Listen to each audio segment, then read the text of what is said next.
Ili mtazamaji, mimi wako Andrin Kilemi, tuandamane sote hadi tamati. Katika hafla ya kipekee iliyojaa heshima na utamaduni wa jamii ya Luo, Raila Odinga Jr. ametawazwa rasmi kuwa mkuu wa familia ya Odinga, hatua iliyowakilisha mabadiliko ya kizazi kufuatia kifo cha babake aliyekuwa waziri mkuu wa Kenya Raila Amolo Odinga.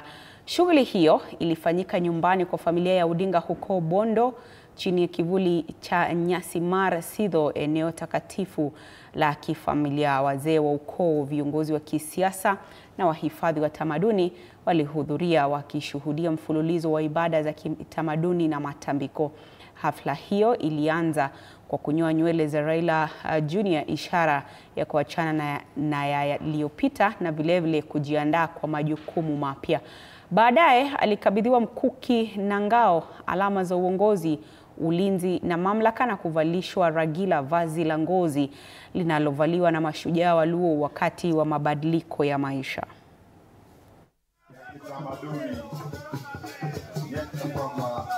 Sasa anashikilia usukani.